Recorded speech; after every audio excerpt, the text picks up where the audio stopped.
નમસ્કાર, આપ જોઈ રહ્યા છો મંતવ્ય ન્યૂઝ અને હું છું આપની સાથે લખમાં. સીધો સંવાદમાં આપનું સ્વાગત છે.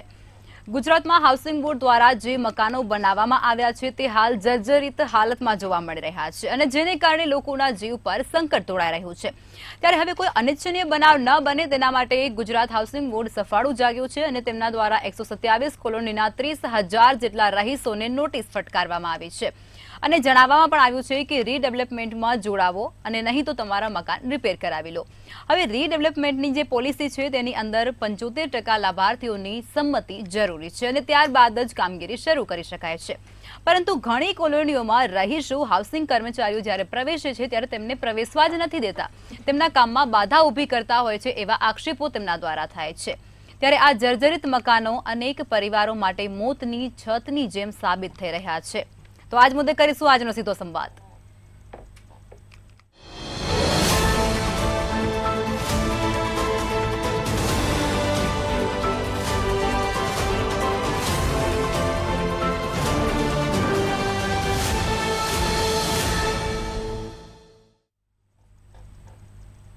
તો ચર્ચાની શરૂઆત કરીશું. કોંગ્રેસમાંથી અશોકભાઈ પંજાબી જોડાઈ ચૂક્યા છે અને પ્રોફેસર જોડાયા છે, મંતવ્ય ન્યૂઝના એસોસિએટ એડિટર છે. સર, આ ગુજરાત હાઉસિંગ બોર્ડની જર્જરિત મકાનોને રીડેવલપમેન્ટ કરવા માટેની જે નોટિસ ફટકારવામાં આવી છે, આ સમગ્ર ઘટનાને તમે કઈ રીતે જુઓ છો? લખમાં મધ્યમ અને ગરીબ વર્ગના લોકોને સસ્તું અને સરળ હપ્તેથી પોતાનું મકાન મળી રહે તેવા શુભ આશયથી રાજ્ય સરકારે ગુજરાત હાઉસિંગ બોર્ડ નામનું એક એકમ ઊભું કર્યું, એની રચના કરી અને એના દ્વારા જુદા જુદા શહેરોમાં રહેવાસી માટેની કોલોનીઓ ઊભી કરવામાં આવી. હવે આ જે મકાનો છે એમાં ઘણા બધા મકાનો એવા છે કે જે દાયકાઓ જૂના છે, ઘણા વર્ષોથી લોકો એમાં રહી રહ્યા છે અને આ મકાનો હવે જર્જરિત થવા માંડ્યા છે. ક્યારેક ચોમાસામાં ઉપરથી પોપડા પડે છે તો ક્યારેક એની બાલ્કની નીચે ધસી પડે છે, કોઈ ઈજાગ્રસ્ત થાય છે, ક્યારેક કોઈનું મૃત્યુ પણ થાય છે. આ પરિસ્થિતિનો નિવેડો લાવવા માટે સરકારે એક બીજો પ્રશસ્ય નિર્ણય લીધો કે ભાઈ જૂની કોલોનીઓ છે એનું બિલ્ડરો પાસે રીડેવલપમેન્ટ કરાવો. આ ખરેખર બહુ જ સારો હેતુ છે, સારી યોજના છે. જે રહીશો અત્યારે જે મકાનમાં રહે છે એના કરતાં નવું મકાન મળવાનું છે, નવું બાંધકામ મળવાનું છે. એ રહે છે એના કરતાં થોડું વધીને બાંધકામ મળવાનું છે, મોટું બાંધકામ મળવાનું છે. આમ છતાં રહીશો કોઈને કોઈ કારણોસર તૈયાર નથી થતા, જેને કારણે આ યોજનાઓ છે એ અટવાઈ રહી છે. એટલે પછી સરકારે શરૂઆતમાં નિયમ એવો હતો કે ભાઈ 100% લોકો સહમત થાય તો જ રીડેવલપમેન્ટમાં જવું. ત્યારબાદ પછી એવું લાગ્યું કે કેટલાક આમાં પોતાના સ્વાર્થને જોઈ અને સહમતિ નથી આપતા તો એમણે પછી 75% કહ્યું. 75% લોકો સહમત હોવા જોઈએ અને સહમત હોય તો એ આખી યોજના છે એ રીડેવલપ થઈ શકે. પરંતુ આમાં 3 થી 4 કારણો એવા છે કે રહીશો સહમત નથી થતા. એનું એક કારણ એવું હોય છે કે ગ્રાઉન્ડ ફ્લોર ઉપર રહેતા જે રહીશો હોય છે એમણે આડેધડ રૂમ ઉતારી લીધા હોય છે, બાંધકામ કરી લીધું હોય છે. એ પોતાને મળેલા મકાન કરતાં મોટો ભોગવટો કરતા હોય છે. એ અમને છોડવાની ઈચ્છા નથી હોતી. કેટલાકે નીચે દુકાનો કરી નાખી હોય છે અને એમાંથી એની આવક થતી હોય છે અને મકાનમાં રહેનાર લોકોનું ભરણ પોષણ થતું હોય છે. એ લોકો છોડવા તૈયાર નથી હોતા. ત્રીજો એક વર્ગ એવો છે કે જે બિલ્ડર તૈયાર થાય એનું નાક દબાવવું તો મને ઉપરના વધારાના પૈસા મળી જાય અને એટલા માટે કેટલાક તો કોર્ટમાં જાય છે, સ્ટે લઈ આવે છે અને આખી યોજનાને ખોરંભે પાડી દે છે. જે કાયદાના કેટલાક લૂપ હોલ્સ છે એનો ઉપયોગ કરે છે. ખરેખર તો સરકારે આ બાબતે કાયદા પણ સુધારવાની જરૂર છે અને કોર્ટમાં સ્ટે ના મળે એ માટે સરકારી વકીલોએ પણ પોતાની દલીલો સક્ષમ રીતે રજૂ કરવી જોઈએ. ભાઈ આ મકાનો છે જર્જરિત છે, પડી જશે તો લોકોના મૃત્યુ થશે. એટલે એ બધું જ સરકારે પણ કરવાની જરૂર છે. હાઉસિંગ બોર્ડે દુકાનો થઈ જાય છતાં પણ ધ્યાન ના આપ્યું ને એ હાઉસિંગ બોર્ડની પોતાની પણ ભૂલ છે ને એની કિંમતી જમીન એની અંદર આડેધડ બાંધકામો થઈ ગયા એ રોકવામાં પણ એ સદંતર નિષ્ફળ ગયું છે. હવે આપણે રીડેવલપમેન્ટની વાત કરીએ તો રીડેવલપમેન્ટ ખરેખર સારી વસ્તુ છે અને છતાંય જે તૈયાર નથી થતા અને કોલોનીઓ ખૂબ જ જર્જરિત છે એવી 127 કોલોનીના 30,000 રહીશોને નોટિસ આપી દેવામાં આવી છે અને નોટિસમાં સ્પષ્ટ કહેવામાં આવ્યું છે કે તમે રહેતા મકાનને તાત્કાલિક રિપેર કરાવો અથવા રીડેવલપમેન્ટમાં સંમતિ આપો, અને ત્રીજો વિકલ્પ એ છે કે ઉપરનું 2 ના કરવું હોય તો મકાન ખાલી કરવા માટે તૈયાર રહો. અને આ આખું જે ઓપરેશન છે એમાં કોર્પોરેશન જેવા મહાનગરપાલિકાઓ જેવા તંત્રોને પણ સાથે રખાશે કે એના ગટર પાણી બંધ કરવામાં આવે, સંમતિ ના આપતો એની સામે પગલાં લેવાની વ્યવસ્થા કરવામાં આવે. કોઈ મકાન પડી જાય અને કોઈનું મૃત્યુ થાય તો એના માટે જે તે એસોસિએશનને જવાબદાર ઠેરવવા. આવું બધું ઘણી બધી વાતો છે એ લોકોને સમજાવવામાં આવી છે. અગાઉ તમે જુઓ કે અગાઉ લગભગ 50 જેટલી કોલોનીનો આ રીતે સર્વે થયો તો એમાંથી માત્ર 24 જ સહમત થઈ. બાકીના કેમ સહમત થતી નથી એ બહુ નવાઈની વાત છે. હાઉસિંગ બોર્ડે અત્યાર સુધીમાં 1011 કોલોનીઓ બનાવી છે, જેમાંથી 40 જ નવી છે. 971 કોલોનીઓ એવી છે કે જે 30થી લઈને 50 વર્ષ જૂની છે, અને એમાં 454 છે ટેનામેન્ટની યોજનાઓ છે. એટલે હવે આટલી જૂની જે સ્કીમો છે એના જ્યારે લોખંડ અંદર જંક ખાવા માંડે, કટાવા માંડે, ત્યારે એ સિમેન્ટ સાથેનો એનો બોન્ડ છે છોડી દે છે અને એમાંથી ઉપરથી પાણી ટપકવાનું ચાલુ થાય છે. આમ છતાં લોકો સહમત નથી થતા. તમને નારણપુરાના એકતા એપાર્ટમેન્ટનો દાખલો આપું તો ત્યાં એક ફ્લેટ પડ્યો અને એમાં 2 જણાનું અવસાન થયું, બહુ ઉહાપોહ થયો, અને ત્યારબાદ ત્યાંના રહીશો બીકના માર્યા એ મકાનો ખાલી કરી અને રીડેવલપ માટે તૈયાર થયા. અને આ તો આવું પૂર્ણ થઈ ગઈ છે ને એમ લોકોને સોંપાઈ પણ ગઈ છે. આવું ઘણી બધી જગ્યા છે. જામનગરમાં પણ આવી એક ઘટના બની હતી. જયમંગલ રોડ ઉપર એક ફ્લેટની એક ગેલેરી પડી હતી, સદનસીબે કોઈને ઈજા થઈ નહોતી. તમને પૂર્વ વિસ્તારનો દાખલો આપું તો કોર્પોરેશને પોતે બનાવેલા ગરીબ આવાસ યોજનાના મકાનો હતા, જે 12 વર્ષના ટૂંકા ગાળામાં જર્જરિત થઈ ગયા. એક બ્લોક પડ્યો, બરાબર રક્ષાબંધન જેવો દિવસ હતો, અને કેટલાક લોકોના એમાં મૃત્યુ થયા, કેટલાક ઇજાગ્રસ્ત થયા, અને ત્યારબાદ આખી કોલોની છે ખાલી કરાવવી પડી. એટલે એ જે જર્જરિત મકાનો છે એ ઝડપથી રીડેવલપ થાય એ આવકાર્ય છે.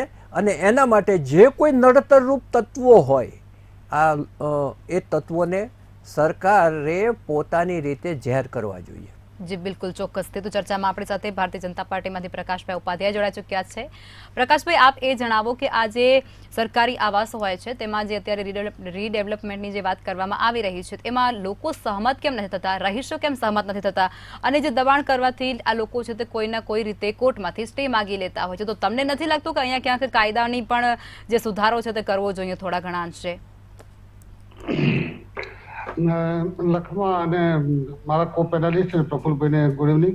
તમારો આજનો વિષય એકદમ સચોટ અને સારો છે. આજનો જે ડિબેટ રાખી છે, તમે જુઓ પ્રફુલભાઈ કે આ જે લાભાર્થીઓ હોય છે ને એમને એટલી સવલત નવેસરથી મળવાની હોય છે, એમ છતાં પણ એમની જે આનાકાની અને જે કોર્ટ સુધી ઘસેડવા પડે એવી પરિસ્થિતિ છે. હું તો કહું છું 75 અને 25% જે રેશિયો છે સરકાર કોર્ટનો જે આદેશ છે કે ભાઈ 75% સંમતિ થાય તો 25% જે એ એટલે એમને એટલે જોઈન નથી થતા કે એટલે સંમતિ નથી આપતા કે એમને 25%ના ભોગે 75% લોકોનું જીવ જોખમમાં મૂકે છે. 30,000 જેટલા રહીશો છે, આપણે જે બતાવ્યું આંકડો એ પ્રમાણે. અને બીજી વસ્તુ કહું કે જે 75% જે લોકો સંમત છે એ લોકોએ જ કોર્ટમાં જવું જોઈએ કે 25% વાળાને નોટિસ ફટકારો. તમને નવી સરથી નવું મકાન, નવું રિનોવેશન મળે છે, તમને નવું બાંધકામ મળશે, નવી ટેકનોલોજી, નવું લિફ્ટ મળશે, તમને ગાર્ડન મળશે, તમને ક્રીડાંગણ મળશે, તમને 24/7 પાણીની સુવિધા મળી રહી છે. આટલું સરકાર આલવા છતાં પણ જે લોકો સમજતા નથી. ખરેખર તો આ લોકોએ સરકારને, ગુજરાત હાઉસિંગ બોર્ડને, જીએચબીને જઈને બધાએ સામૂહિક જઈને કહેવું પડે કે અમારા મકાનો જર્જરિત છે, કંઈક કરો. ત્યારે સરકાર અને ગુજરાતની એજન્સી ગુજરાત હાઉસિંગ બોર્ડ કરવા માંગે છે ત્યારે આ લોકો આડોડાઈ કરે છે. મને તો બહુ આમાં બહુ હાસ્યાસ્પદ લાગે છે. અને આવા જ પ્રશ્નો આ તો ગુજરાત હાઉસિંગ બોર્ડ આવા પ્રાઇવેટ મકાનોમાં અને પ્રાઇવેટ ટાવરોમાં પણ હોય છે બિલ્ડરોના પ્રશ્નો કે ભાઈ 75% કે ભાઈ આપણે એ કરવું છે, પણ જે ચેરમેન કે સેક્રેટરી જેની ના બનતું હોય આ દેખાવને કદી ત્રાજવામાં તોડવામાં ના આવે. એક મૂકો તો બીજો કૂદી જાય, ત્રીજો કૂદી જાય, ચોથો મૂકો તો પાંચમો કૂદી જાય. પરંતુ સરકારની જે અભિગમ છે, પ્રધાનમંત્રી આવાસ યોજના હોય કે ગુજરાત રાજ્યના મુખ્યમંત્રીની આવાસ યોજના હોય કે મ્યુનિસિપલ કોર્પોરેશનની હોય, જે મોટા મોટા શહેરોમાં જે ચાલે છે અને જે પ્રમાણે જે કોર્ટે અને ગુજરાત હાઉસિંગ બોર્ડને સપોર્ટ આપવો જોઈએ અને તાત્કાલિક એમના અધિકારીઓને સપોર્ટ કરી અને સમાધાનના રૂપે મકાનો તાત્કાલિક ખાલી કરવા જોઈએ. તમે જોખમમાં મૂકશો નહીં પોતાનું. અને આમાં પણ હું તો કહું છું કે કોઈ રાજકારણ પણ ના ખેલે. એમાં કોઈ કેટલાક રાજકારણ એનો ભાજપ કોંગ્રેસની વાત નથી કરતો, અંદર જે રહેતા હોય એ લોકોની જે વાત કરું છું કે એમાં પોતાનું અહમ ગવાય કે પોતાનું પેલું હું કહું એ જ સાચું એવું પણ ના રાખવું જોઈએ. તમે બીજા બધા જેટલા રહેતા હોય રહીશોનું ધ્યાન રાખવું જોઈએ. પ્રફુલભાઈ, તમને તો કહું છું કે તમારા માધ્યમથી તો હું તો આ ગુજરાત હાઉસિંગ બોર્ડના જેટલા જે રહીશો છે અને જે મકાનો જર્જરિત થયા છે, છત નથી, આ નથી, તૂટી ગઈ છે બધી પરિસ્થિતિ તમે જોતા હમણાં સામાન્ય જે ભૂકંપ આવ્યો તો એનાથી અડધો પણ ભૂકંપ આવે ને ન કરે નારાયણને તો આ બધું કકડ ભૂસ્ત થઈ જાય અને કેટલી જાનહાનિ થાય અને કેટલું ભોગવવાનું આવે. અને પછી આ જ લોકો સરકારને અમે છાજ્યા લે કે અમારું કોઈ સાંભળતું નહોતું, કોઈ સાંભળતું નહોતું. પણ આજે સરકારે ગુજરાત હાઉસિંગ બોર્ડ જે એજન્સી છે જે કહે છે એનું સાંભળો અને તાત્કાલિક મકાનને રિનોવેશન કરવા માટે સુપ્રત કરી દો તો તાત્કાલિક ના ધોરણે કામકાજ ચાલુ થાય અને તમને નવા મકાનમાં રહેવાનો લાભ મળે. જી ચોક્કસ, બિલકુલથી. અશોકભાઈ, આપે જણાવો કે સરકાર ખૂબ જ સારા હેતુથી આવાસ યોજના બહાર પાડે છે અને તેમાં ગરીબો અને વંચિતોને આવાસ આપવામાં આવતા હોય છે, પરંતુ હવે આ આવાસોમાં અમુક લોકો ખુલ્લી જે આસપાસની નીચેની જગ્યા હોય છે ત્યાં કોઈ વધારાના રૂમો બનાવી દેતા હોય છે કે પછી ત્યાં કોઈ દુકાનો ગ્રાઉન્ડ ફ્લોર પર બનાવી દેતા હોય છે. આ કેટલું યોગ્ય અને આને અટકાવવા માટે તમને શું લાગે છે, શું પગલાં લેવા જોઈએ? વર્તમાનને સમજવું હોય તો થોડુંક ઇતિહાસમાં જવું પડે છે. આઝાદી પછી તીવ્ર ગતિથી જ્યારે દેશનું શહેરીકરણ વધ્યું અને લોકો રોજીરોટી માટે શહેરોમાં આવવાનું શરૂ કર્યું ત્યારે જે લોકો આવતા હતા એ રોજીરોટી માટે આવતા હતા, રહેવા માટેની બહુ મોટી પ્રશ્નો ઊભા થતા હતા. ફૂટપાથો ઉપર લોકો ઊંઘી જતા હતા, રેલવે સ્ટેશનો ઉપર ઊંઘી જતા હતા. એ સમય ઉપર સરકારોએ વિચાર્યું કે શહેરોની અંદર જે છે સસ્તું અને સારું મકાન એ લોકોને મળી જાય એના માટેની વ્યવસ્થા સરકારે પોતે કરવી જોઈએ. એટલે સરકારોએ પોતે હાઉસિંગ બોર્ડનું શરૂઆત કરી. એટલે ગુજરાત હાઉસિંગ બોર્ડની આપણે જ્યાં સુધી વાત કરીએ તો અત્યારે પણ હાઉસિંગ બોર્ડમાં જૂનામાં જૂના મકાનો આજે બાપુનગર અને મેઘાણીનગરમાં છે. અને ગુજરાત નહોતો બન્યો અને મોરારજીભાઈ જ્યારે સંયુક્ત મુંબઈમાં હતા ત્યારે ત્યાં મેઘાણીનગર અને બાપુનગરમાં લગભગ 8,000થી વધુ હાઉસિંગ બોર્ડના 3 માળિયા અને સિંગલ માળિયા મકાનો બનાવવામાં આવ્યા હતા. અને એ સમય ઉપર શું છે, મોટા પાયા ઉપર ઔદ્યોગિકરણના કારણે અને મિલો વધી રહી હતી અને મિલોની અંદર કામદારો આવતા હતા કામ કરવા, એમના માટે હાઉસિંગ બોર્ડની જરૂર હતી. એટલે ટૂંકમાં મધ્યમ વર્ગ, નિમ્ન મધ્યમ વર્ગ માટે ગુજરાત હાઉસિંગ બોર્ડની વાત કરીએ. અને એવી રીતે રૂરલ હાઉસિંગ બોર્ડ એટલે ગામડાઓની અંદર પણ જે છે જ્યારે ડેવલપમેન્ટ થાય તો ત્યાં પણ મકાનોની જરૂર પડે તો આ સુંદર આશયથી હાઉસિંગ બોર્ડોની રચના થઈ અને એ બહુ સારું હતું, કલ્યાણકારી બહુ મોટું કામ હતું અને એના હજારો લાખો લોકો રહેતા હતા. હું પણ એક જમાનો હાઉસિંગ બોર્ડમાં રહીને આવેલો છું તો હું જોઉં છું કે કઈ પરિસ્થિતિની અંદર હાઉસિંગ બોર્ડના મકાનોમાં લોકો રહે છે. હવે રીડેવલપમેન્ટની વાત જે સરકાર કરે છે મને લાગે છે કે એ વાતમાં તથ્ય છે, કારણ કે જે રીતે અત્યારે જે જર્જરિત મકાનો થઈ રહ્યા છે આ જર્જરિત મકાનોને કાં તો તમે પોતે રિપેર કરો કાં તો પછી રીડેવલપમેન્ટમાં જાઓ. હવે રીડેવલપમેન્ટ પણ એક બહુ સુંદર વ્યવસ્થા છે અને સારી વ્યવસ્થા છે. એમાં રહીશને પોતે કશું ખર્ચ કરવાની જરૂર પડતી નથી. એમાં ડેવલપ કરનારો જે વ્યક્તિ છે ડેવલપર એ બીજી જગ્યા એને મકાન માટેનું ભાડું પણ પોતે આપે છે જ્યાં સુધી નવું મકાન ન બને ત્યાં સુધી. અને જેટલું એનું મકાન હોય એ પ્રકારનું મકાન એને નવું મળી જતું હોય છે. એટલે ઘણા લોકો પોતે સામેથી ઈચ્છે છે કે અમારી સોસાયટીમાં રીડેવલપમેન્ટ થાય, અમારી સોસાયટી એવી ઈચ્છે છે, એવા ઘણા લોકો છે. પણ ગુજરાત હાઉસિંગ બોર્ડનો જ્યાં સુધી પ્રશ્ન છે અને એ લોકો હજુ સુધી સંમત નથી થતા, તો આવા સંજોગોમાં મને લાગે છે કે બીજા કારણો પણ આપણે જોવાની જરૂર છે. એટલે બીજા કારણો એટલે શું? આપણે જોઈએ છે કે વડાપ્રધાન આવાસ યોજના બનાવવામાં આવે છે. હવે વડાપ્રધાન આવાસ યોજનાની અંદર શું થાય છે, શું થતું નથી એ ધીરે ધીરે બહાર આવી રહી છે. પણ વડાપ્રધાન આવાસ યોજના પહેલાંથી છે. પહેલાંની સરકાર છે એ પણ વડાપ્રધાન આવાસ યોજના જેને ઇન્દિરા આવાસ યોજના નામથી ફેમસ હતું. ઇન્દિરા આવાસ યોજનાની જગ્યા ઉપર હવે વડાપ્રધાન આવાસ યોજના, એટલે યોજનાઓ તો ચાલુ છે. પણ અત્યારે મને એવું લાગે છે કે જે લોકો સંમત નથી થતા, હવે એને જોર જબરદસ્તી કર્યા વગર જો સરકાર ઈચ્છે બીજો વિકલ્પ કે વડાપ્રધાન આવાસ યોજનાની જગ્યા ઉપર આમાંથી અમુક રકમ કે અમુક ફાળો એ આ જર્જરિત મકાનોને નવા કરવા માટેમાં એ સરકાર એવી યોજના બનાવે. પછી જેમ હાઉસિંગ બોર્ડ કે રૂરલ હાઉસિંગ બોર્ડ જે છે હપ્તા વસૂલતા હતા અને લોકો હપ્તા આપીને પછી પૂરા હપ્તા વસી જાય તો પછી દસ્તાવેજ એને આપવામાં આવતા હતા. તો આ વખતે પણ જે છે જો એ શક્ય હોય તો મને લાગતું નથી કે એટલું શક્ય છે. આ તો હું ખાલી લાગણીની વાત કરું છું કે રીડેવલપરની જગ્યા ઉપર પોતે સરકાર રીડેવલપર બની જાય અને પોતે જો સરકાર રીડેવલપર બને તો એની અંદર મને લાગતું છે બહુ મોટો પ્રોબ્લેમ નહીં આવે. નવા લોકોને સુવિધા નહીં મળે એ વાત ખરી, પણ જે અત્યારે હયાતી ધરાવતા લોકો છે એ બેઘર ના થાય કેટલાક લોકો આનાથી. તો આમાં સરકાર પોતે રીડેવલપ કરે એવું જો શક્ય હોય તો મને લાગે છે કે એ સર્વશ્રેષ્ઠમાં શ્રેષ્ઠ છે. એમાં પછી કોઈ બકાત રહી શકે નહીં. સરકાર પાસે કાયદો છે, સરકાર પાસે સત્તા છે અને સરકાર એ પોતે ધારે કે ચલો આ કોલોની છે હાઉસિંગ બોર્ડની, એ હાઉસિંગ બોર્ડની કોલોનીને રીડેવલપ મારે કરવાનું છે, એની સામે પછી કોઈ પડી પણ ન શકે. તો આ એક રસ્તો પણ છે. હું માનું છું કે રીડેવલપ એક બહુ સારો રસ્તો છે અને એને બધાએ સ્વીકારવું જોઈએ. જો નથી સ્વીકારતા એની સામે જે વાત કરી પ્રફુલ્લભાઈ કે કાયદો બનાવવો જોઈએ, હું માનું છું કે કાયદો બનાવવાની જરૂર છે. અને ગુજરાત હાઉસિંગ બોર્ડે છેલ્લે ઉચ્ચ મધ્યમ વર્ગ માટે પણ મકાનો બનાવ્યા હતા, હાયર મિડલ ક્લાસ માટે, higher middle class, lower middle class. તો આના માટે જે મકાનો બનાવે છે એવી સંસ્થાને વધારે મજબૂત કરવાની, શક્તિશાળી બનાવવાની જરૂર છે. પણ દુઃખ આ બાબતનું છે કે રૂરલ હાઉસિંગ બોર્ડ બંધ થઈ ગયું છે અત્યારે. રૂરલ હાઉસિંગ બોર્ડના જે છે પહેલે મકાનો બનતા હતા તો એ સરકારે બંધ કરી દીધા છે. ગુજરાત હાઉસિંગ બોર્ડની મહત્વ જે છે એ લગભગ ખતમ કરી દેવામાં આવ્યું છે. તો હાઉસિંગ બોર્ડોને સરકારે વધારે મહત્વ આપવાની જરૂર છે, વધારે મદદ કરવાની જરૂર છે કે બીજા નવા લોકોને પણ આવી રીતે મકાન મળી શકે. બિલકુલ. પ્રકાશભાઈ, આપ એ જણાવો કે હાઉસિંગ બોર્ડના ફ્લેટોમાં અત્યારે જે ગેરકાયદેસર પ્રવૃત્તિઓ થાય છે, ગેરકાયદેસર બાંધકામ થાય છે, તે અંગે જે બોર્ડ નિષ્ફળતા, બોર્ડની સાફ વર્તાઈ રહી છે કે બોર્ડ અહીં નિષ્ફળ નીવડ્યું છે હાઉસિંગ બોર્ડ, આ મુદ્દે તમે શું કહેશો?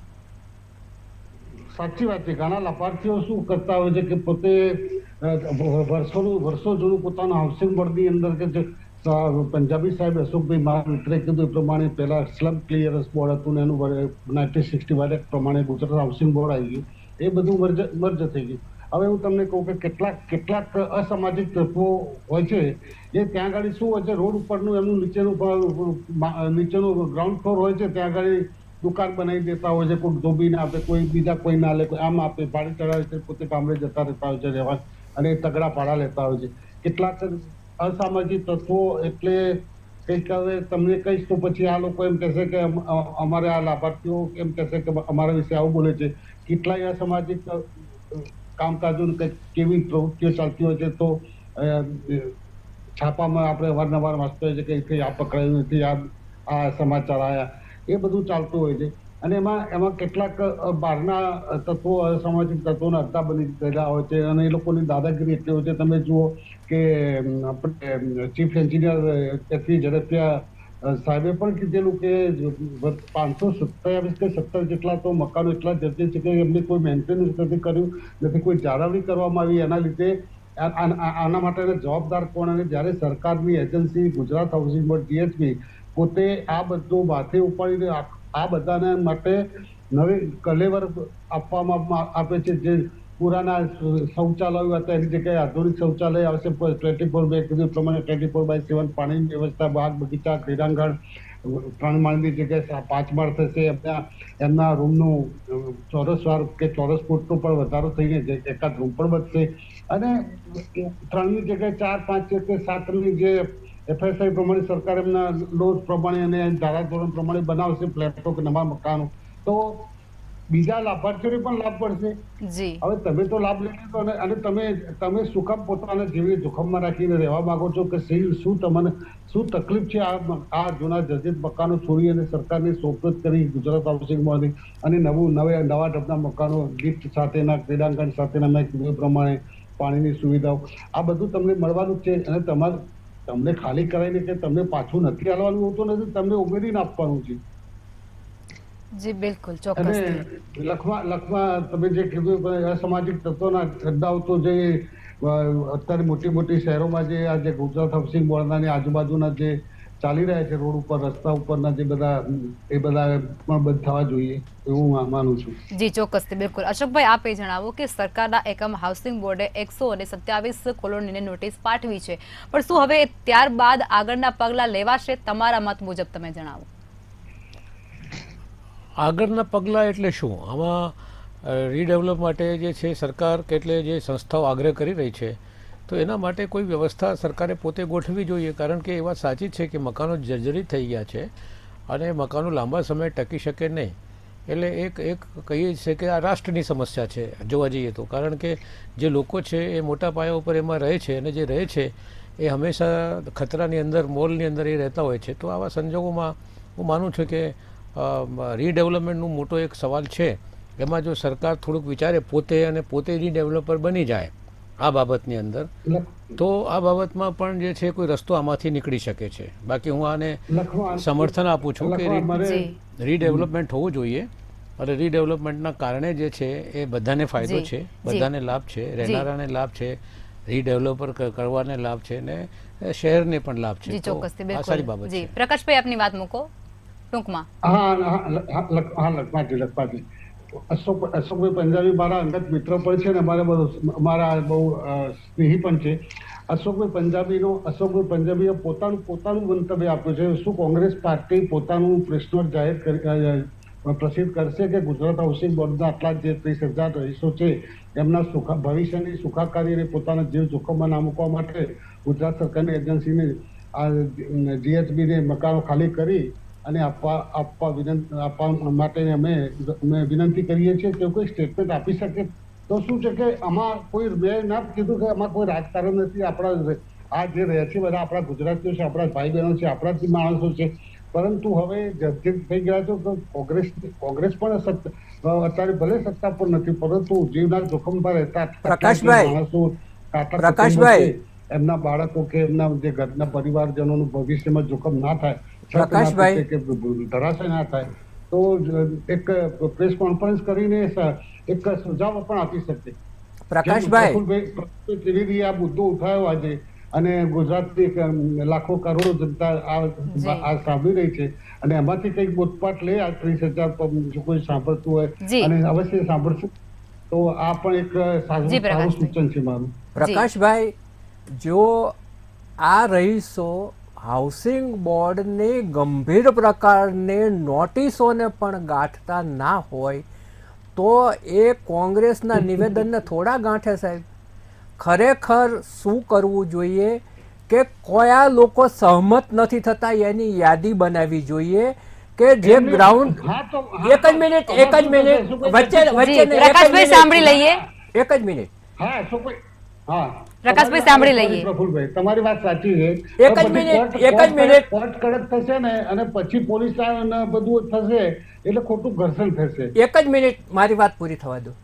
જી. એમાં એવું છે કે કોણ સહમત નથી થતા એની પહેલા યાદી કરવી જોઈએ અને એ સહમત શા માટે નથી થતા એના કારણોમાં જવું જોઈએ. માની લો કે હું જ હાઉસિંગ બોર્ડનો રહીશ છું ને હું સહમત નથી થતો તો મેં કેટલું ગેરકાયદે બાંધકામ કરેલું છે એની નોંધ કરવી જોઈએ ને એને તોડી નાખવું જોઈએ. ગેરકાયદે બાંધકામને તોડવતા કોર્ટે રોકતી નથી. અને જો મેં દુકાન કરી અને હું ત્યાં વ્યવસાય કરતો હોય તો મારી દુકાન તમારે સીલ કરી દેવી જોઈએ. જો તમે આટલે કડક પગલાં નહીં લઈ શકો, ઘર્ષણમાં સરકારે તો ઉતરવું જ પડે. સરકાર ઘર્ષણથી બીવે તો ચાલે જ નહીં. તો શું છે કે તો રસ્તો ઘણો સરળ થશે. બિચારા જે સારા નાગરિકો જે ત્યાંના રહીશો છે જે સંમતિ આપવા તૈયાર છે એ આવા તત્વોને કારણે દબાયેલા રહે એ તો વ્યાજબી નથી જ. તમે જુઓ કે આજે કૃષ્ણનગર છે, મેઘાણી નગર છે, બાપુ નગર છે, પછી સોલા રોડ છે, વાડજ છે, નારણપુરા છે, ત્યાં કેટલા બધા જૂના ફ્લેટો છે. હવે જૂના ફ્લેટોના લગભગ બધા જ રહીશો રીડેવલપમેન્ટ ઈચ્છે છે. કારણ કે કોઈ પોતે કે પોતાના કુટુંબીજનના જાનને જોખમમાં માગતું ના હોય, પરંતુ આ મુઠ્ઠીભર જે તત્વો એનો વિરોધ કરતા હોય એને રસ્તો કરવો જોઈએ અને એ લોકો પાસેથી સહમતિ લેવી જ જોઈએ. નહીં તો હાઉસિંગ બોર્ડે એમની સામે પગલાં લેવા જોઈએ કે ભાઈ આ બધા મરી જશે એની જવાબદારી તમારી, એની પાસેથી એફિડેવિટ કરાવવું પડે. બાકી તો એમનામ તો કોઈ પગે લાગવાથી કે ઘર્ષણને ટાળવાથી કોઈ માની શકે એવું નથી. પરંતુ બીજી તરફ એ પણ છે કે જે ખાનગી બિલ્ડરોએ જે તૈયાર કરેલા મકાનો હોય છે ને કરતાં હાઉસિંગ બોર્ડ એક ગરીબ આવાસ યોજના છે ને સસ્તામાં તૈયાર થયું છે, એનું બાંધકામ પણ એટલું સારું નથી હોતું કે જે 30 કે 40 35 વર્ષ પછી એના સરિયા છે એ ત્યાં ટકેલા રહે. એટલે આ જે હાઉસિંગ બોર્ડની જેટલી સ્કીમો છે, એક બહુ ઉદાત્ત હેતુથી સરકારે ગુજરાત હાઉસિંગ બોર્ડની રચના કરી અને લોકોને ઘરના ઘરમાં રહેવાની સગવડ આપી છે, ત્યારે રહીશોએ પણ સહયોગ આપવાની એટલી જ જવાબદારી છે. તમે જો પહેલાં સ્લમ ક્લિયરન્સ બોર્ડ હતું, ત્યાર પછી હુડકો આવ્યું, આવી જ રીતે મ્યુનિસિપલ કોર્પોરેશને હેલ્થ ક્વાર્ટરને સફાઈ કર્મચારીનો ક્વાર્ટર બનાવે છે, એ પણ જર્જરિત છે. એ જ રીતે ઘણી જગ્યાએ પોલીસ આવાસ યોજનાઓ પણ જર્જરિત છે. એટલું જ નહીં, ખાનગી સ્કીમના ફ્લેટો મોટાભાગના જર્જરિત છે ને ત્યાંના રહીશો રીડેવલપમેન્ટ ઈચ્છે છે. સરકારે એ લોકો માટે પણ રસ્તો કાઢવો જોઈએ. હાઉસિંગ બોર્ડની જેમ ખાનગી ફ્લેટના રહીશો છે એને પણ રીડેવલપમેન્ટની સુવિધા મળી રહે એ માટે રસ્તો કરવો જોઈએ અને જરૂર પડે ત્યાં એનજીઓની મદદ લેવી જોઈએ. જી ચોક્કસ, બિલકુલ. તમામ મહાનુભાવો ચર્ચામાં જોડાયા, ધન્યવાદ. સરકાર દ્વારા ખૂબ જ સારી યોજના બનાવવામાં આવી છે, જેમાં લોકોને રહેવા માટે છત મળે છે, પરંતુ તેનો આયુષ્ય પૂરું થતાં સમયાંતરે તેને રીડેવલપમેન્ટ કરવું પડતું હોય છે, અને જે સ્વાભાવિક વસ્તુ છે. પરંતુ રાજ્યમાં અનેક આવાસોના રહીશો એન કેન પ્રકારે રીડેવલપ કરવામાં મંજૂરી નથી આપતા, જેને કારણે લોકો મોતની છત નીચે રહેવા માટે મજબૂર બને છે. પરંતુ હવે હાઉસિંગ બોર્ડે લાલાંક કરી છે અને તેમણે રહીશોને રીડેવલપમેન્ટ માટે જોડાવો, નહીં તો મકાન રિપેર કરાવવાનું જણાવ્યું છે. તો આ સાથે પણ તેઓ દ્વારા કહેવામાં આવ્યું છે કે આ પ્રકારનો બનાવ કોઈ પણ અનિચ્છનીય બનાવ બનશે તો તેમાં તેઓનો કોઈ વાંક રહેશે નહીં. તમામ જવાબદારી રહીશોની પોતાની ગણાવી દીધી છે. ત્યારે હવે જોવું એ રહેશે કે રહીશો સાથ આપે છે કે કેમ. તો આ સાથે ચર્ચાને સમાપ્ત કરીશું. નમસ્કાર.